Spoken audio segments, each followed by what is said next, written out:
Hi, I'm Sarah, the founder of HerHealth. I've lived through ADHD, migraine, fatigue, and the chaos of perimenopause, and I know how lonely it feels when no one connects the dots. Women's health has been ignored and oversimplified for decades, but the truth is, almost everything we face, from sleep problems to endometriosis to menopause, is shaped by our hormones. Not the only cause, but the missing piece most doctors overlook. That's why I built HerHealth, so you don't have to go through all of this alone. Here you'll find stories, science and guidance, finally connecting the dots. Today I want to talk about a condition that shaped my life for years: migraine. Clinically, migraine is a neurobiological disorder. In many women, fluctuations in ovarian hormones, especially the late luteal drop in estradiol, are among the strongest triggers and amplifiers of attacks. Perimenopause often intensifies this because hormones become erratic. For me, that's exactly what happened, so let's take you into my story. Around my 45th birthday, my migraines began to increase. Year by year, they became more frequent until I reached a point where I had no more than 20 migraine days in a single month. Not just headaches, but vestibular migraines, dizziness, nausea. The world was spinning. I felt like the migraine had taken over my entire life. At the same time, my nights started to break apart. I woke up exhausted and I felt my body was no longer in balance. And that was catastrophic for my migraine.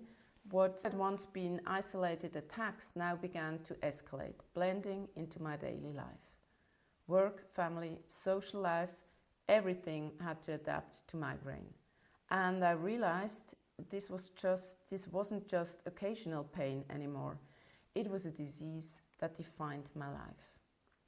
For a long time, no doctor could really help me. I often felt dismissed, and as if my symptoms weren't taken seriously. In 2022, I finally found a neurologist who really listened. He tried everything with me. Botox injections helped with my tense neck and jaw, both strong migraine triggers. He also prescribed triptan. When I take them early, they reduce not only the pain, but also the nausea and the dizziness. That support made a real difference to me, but still the migraines kept coming. One of the most frightening symptoms during this phase was the dizziness. Sometimes I actually fainted. Hormonal fluctuations can destabilize the inner ear and the autonomic nervous system, leading to vestibular symptoms that sometimes go as far as fainting. At first, it was just short blackouts, just seconds. But then one January morning in 2023, it went too far. I fainted and hit my chin hard on the edge of the bathtub. When I finally woke up, I was lying in a pool of blood. I somehow managed to call a friend who came to help me. Then the ambulance arrived. Because of the severe pain and the suspicion of a head injury, they rushed me into the hospital with flashing lights and sirens. The wound was deep, and it marked the point where I realized how far things had really gone.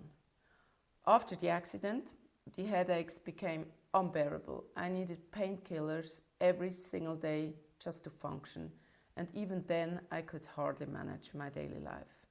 My neurologist ordered an MRI to make sure there was no bleeding in my brain.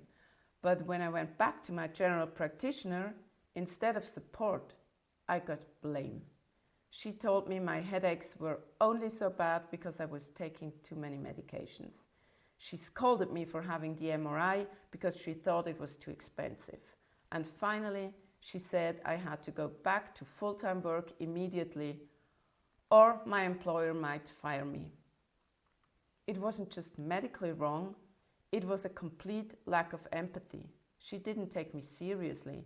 She made me feel guilty. and she used fear instead of care. For me, that was a clear violation of trust, and the moment where I decided never to go back to her again. I still kept looking for answers, but what struck me the most, every specialist looked only through their own lens. Neurology looked at my brain, general practitioners looked at my medication, and gynecology, I honestly believed this would be the place where I'd finally get help. Because if it's about hormones, if it's about the female body, then surely gynecologists must be the experts. That was my assumption, but it was wrong. Gynecologists are not trained in hormone therapy. They follow rigid, one-size-fits-all guidelines. And women with more complex cases, like mine, fall straight through the cracks. And while all of this is true on a systemic level, for me it was a very personal thing. I still had to find a way to survive day by day. I must say my gynecologist really did try to help. With her therapy, the migraines became fewer, but the side effects were brutal. I was constantly tired, falling asleep several times a day. I had no energy, no drive, no joy. My social life collapsed. I withdrew completely. I just wasn't myself anymore. Finally, I saw an endocrinologist, and that changed everything. For the first time, I received a personalized hormone replacement therapy. Not the rigid one-size-fits-all approach, but something tailored to me. And that made a difference, believe me. I still have migraine days, yes, but not like before. The dizziness is better, the nausea improved. I feel more stable and more like myself again. My story is just one example. Women with complex needs, migraines, hormonal shifts, overlapping conditions often don't fit into the standard guidelines. And this is where the system fails us. It's not about blaming individual doctors, it's about structures that don't equip them to treat women in all our complexity. If you ever felt that your symptoms were too complicated, that no one connected the dots, please share your story in the comments. You are not alone.